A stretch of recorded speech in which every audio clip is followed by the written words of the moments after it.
नमस्कार।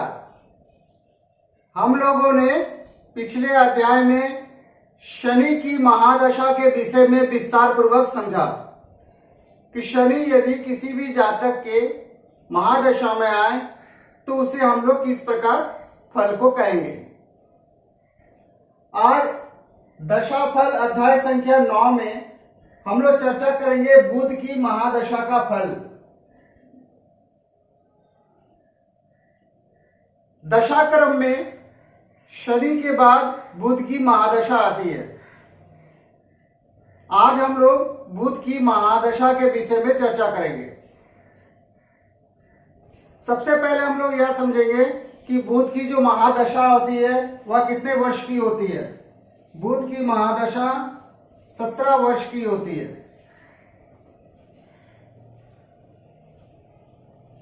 बुध महादशा में 17 वर्ष के लिए होते हैं। इसके बाद हम लोग यह समझते हैं बुध के विषय में। बुध कंडीशनल शुभ और अशुभ ग्रह होते हैं। यह कुंडली में यदि शुभ ग्रह के साथ स्थित हो तो यह शुभ होते हैं, अशुभ ग्रह के साथ स्थित हो तो अशुभ होते हैं। यदि बुध स्वतंत्र रूप से किसी भी स्थान में स्थित हो तो यह शुभ होते हैं। परंतु प्राय कुंडली में आपको देखने को यह प्राप्त होगा कि बुध हमेशा सूर्य के साथ ही स्थित होता है। क्यों? क्योंकि बुध जो है वह आंतरिक युति करने वाले ग्रह होते हैं, इसलिए बुध हमेशा सूर्य के साथ होंगे। तो बुध हमेशा सूर्य के साथ यदि होंगे तो हमेशा अस्त होने का खतरा बुध को बना रहेगा। अब प्राय कुंडली में यह पाया ही जाता है कि बुध के साथ सूर्य स्थित है और वह अस्त है। इस प्रकार हम लोग बुध के विषय में समझ सकते हैं। इसके बाद हम लोगों को यह समझना है कि बुध की महादशा जब आई है तो बुध किस प्रकार फल करेगा। तो बुध 2 प्रकार से फल करेगा। पहला, वह अपने स्वभाव के अनुसार अर्थात अपने स्वतंत्र कारक तत्व के अनुसार वह फल करेगा। दूसरा, वह जहां का स्वामी है स्वामित्व के आधार पर वह फल करेगा। अलग अलग लग्नों में अलग अलग भावों का वह स्वामी हो सकते हैं। सबसे पहले हम लोग यह समझते हैं कि बुध अपनी महादशा में स्वतंत्र कारक तत्व का फल किस प्रकार करेगा। बुध यदि मान लेते हैं केंद्रीय त्रिकोण या एकादश स्थान में हो, उच्च का हो, मूल त्रिकोण का हो, सौ राशि का हो, मित्र राशि का हो, सम राशि का हो, तो उसके वह बुध शुभ होगा और उसकी स्थिति अच्छी होगी। यदि बुध 6, 8, 12 में हो, शत्रु राशि का हो, अस्त हो, तो हम लोग यह कह सकते हैं कि वह बुध अशुभ परिणाम देगा। तो आइए जानते हैं कि बुध के कारक तत्व क्या क्या होते हैं। बुध को कुमार ग्रह की संज्ञा प्राप्त है। बुध बुद्धि का कारक होता है। बुध वाणी का कारक होता है। यदि बुध की स्थिति अच्छी है कुंडली में तो जातक की वाणी अच्छी होगी, मधुर वाणी होगी। बुध व्यापार का कारक होता है। यदि कुंडली में बुध की स्थिति अच्छी हो तो बुध की जब महादशा आएगी तो जातक को व्यापार में वृद्धि होगा या व्यापार से लाभ होगा। यदि बुध की स्थिति बिगड़ी हुई है अर्थात अशुभ प्रभाव ज्यादा है बुध के ऊपर, तो हम लोग यहां कहेंगे कि व्यापार में हानि होगी या व्यापार में कई तरह का परेशानियां हो सकती है। लिखने के कार्य, लेखन आदि कार्य के लिए बुध ही कारक है। कला, कला के लिए बुध ही कारक है। त्वचा, स्किन संबंधित किसी भी प्रकार की डिजीज या परेशानियों के लिए बुध ही कारक है। शिक्षा, एकेडमिक शिक्षा, एकेडमिक शिक्षा के कारक बुध कहे गए हैं। यदि किसी जातक के एकेडमिक शिक्षा के समय उसकी महादशा में या अंतरदशा में बुध आ जाए तो उस और बुध की स्थिति अच्छी हो तो उस जातक की एकेडमिक शिक्षा अच्छी होगी।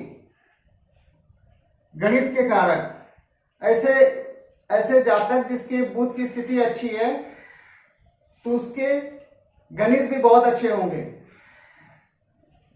ज्योतिष, बुध की स्थिति अच्छी है तो वह ज्योतिषकार भी हो सकते हैं। स्मरण शक्ति, बुध की यदि स्थिति अच्छी है तो उस जातक की स्मरण शक्ति अच्छी होगी। बुध की स्थिति यदि कमजोर है तो उस जातक स्मरण शक्ति में परेशानी हो सकती है। मामा, रिश्तेदारों में या बुध को मामा का संज्ञा प्राप्त है आदि। इस तरह इनके कई कारक तत्व हैं। इन सब के अलावे बुध जो है वह त्रिदोष देता है। 3 प्रकार के दोष जो होते हैं, पित्त, वायु, कफ, त्रिदोष जो होते हैं, 3 प्रकार के दोष इन पे होते हैं। इस प्रकार हम लोग बुध के विषय में हम लोग समझ सकते हैं कि बुध यदि महादशा में आए तो वह क्या क्या अपने स्वतंत्र कारक तत्वों का फल करेंगे। अब इसके बाद महादशानाथ जो फल करेंगे वह अपने जिस भाव के वह स्वामी होंगे उस भाव के वे फल करेंगे। तो यह तत्कालिक प्रभाव होता है।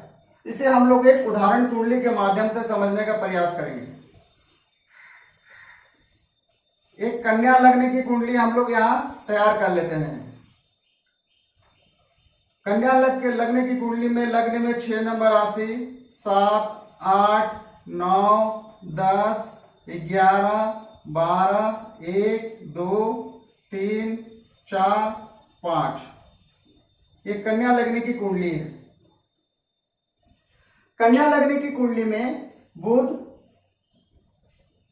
लग्न तथा 10वें भाव के स्वामी होते हैं। तो जब बुध की महादशा आएगी तो वह लग्न तथा 10वें भाव के फल को करना चाहेगा कन्या लग्न की कुंडली में।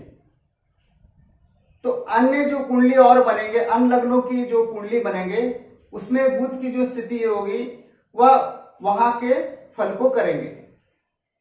उदाहरण के लिए मान लेते हैं बुध दशमेश होकर भाग्य भाव में स्थित है।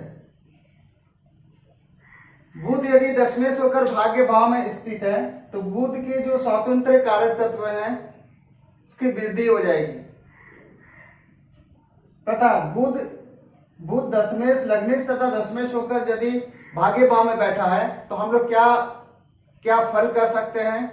हम लोग यह कह सकते हैं कि उस महादशा में जातक को व्यापार से लाभ हो सकता है, धन का लाभ हो सकता है, सरकार से लाभ प्राप्त हो सकता है, यश, मान, सम्मान आदि प्राप्त हो सकते हैं। जातक बुद्धिमान, ज्ञानवान हो सकते हैं। इस प्रकार हम लोग समझ सकते हैं। परंतु यही बुध यदि अशुभ प्रभाव में आ जाए या पीड़ित हो जाए तो हम लोग क्या कर सकते हैं। तब हम लोग कहेंगे कि व्यापार में उतार चढ़ाव होने की संभावना हो सकती है, धन का हानि हो सकता है। इस प्रकार हम लोग फल को समझ सकते हैं। यदि मान लेते हैं कि बुध सप्तम भाव में स्थित है, यदि बुध सप्तम भाव में स्थित है तो हम लोग क्या फल कर सकते हैं। बुध यदि सप्तम भाव में स्थित है तो हम लोग यह कर सकते हैं कि वैवाहिक जीवन में परेशानियां हो सकती है। ऐसा क्यों हम लोग कह सकते हैं, इसलिए कह सकते हैं क्योंकि बुध जो है काल पुरुष की कुंडली में षष्ठेश होता है। तो काल पुरुष की कुंडली में वह षष्ठेश का प्रभाव रखता है, जिसके कारण यहां बैठने से वह परेशानी देगा, वैवाहिक जीवन में परेशानी देगा। अब इन सब को देखने के बाद फिर हम लोग देखेंगे कि बुध जहां स्थित है वहां का फल देगा, अर्थात नवम भाव का भी फल देगा। साथ में यहाँ की बुध की जो दृष्टि होती है वह केवल सातवीं दृष्टि होती है। वो सातवीं दृष्टि से तृतीय भाव को देखेगा, तीसरे भाव को देखेगा, पराक्रम भाव को देखेगा, तो यहाँ का भी वह फल करेगा अपनी महादशा में। जैसे कि बुध यहाँ पर सप्तम भाव में स्थित है, तो सप्तम भाव में स्थित होने से अपनी सातवीं दृष्टि से लग्न को देखेगा और लग्न का फल भी करना चाहेगा। तो इस प्रकार हम लोगों ने बुध के महादशा में आने से स्वतंत्र कार्य तत्व का फल वह किस प्रकार करेंगे तथा स्वामित्व का फल किस तरह करेंगे, इस हम लोगों ने समझा तथा स्थित होकर और दृष्टि देकर किस प्रकार फल को करेंगे। इन सब के अलावे हम लोगों को यह नहीं भूलना चाहिए कि काल पुरुष की कुंडली में यह कहाँ का स्वामित्व रखते हैं। काल पुरुष की कुंडली में यह तीसरे भाव का तथा छठे भाव का स्वामित्व रखते हैं। तो अपनी महादशा में बुध जब आएंगे तो वह तीसरा भाव तथा छठे भाव का भी प्रभाव देंगे, यहां का भी फल को करेंगे। तो इस प्रकार हम लोगों ने समझा कि बुध की यदि महादशा आएगी तो उसे हम लोग किस प्रकार समझ सकते हैं और किस प्रकार उसकी व्याख्या कर सकते हैं। उम्मीद करता हूं कि आप लोगों को यह छोटा सा ज्योतिष का ज्ञान पसंद आया होगा। यदि पसंद आया हो तो कृपया चैनल को सब्सक्राइब, शेयर, लाइक जरूर करें। इस वीडियो को अंत तक देखने के लिए आप सभी का बहुत बहुत धन्यवाद। नमस्कार।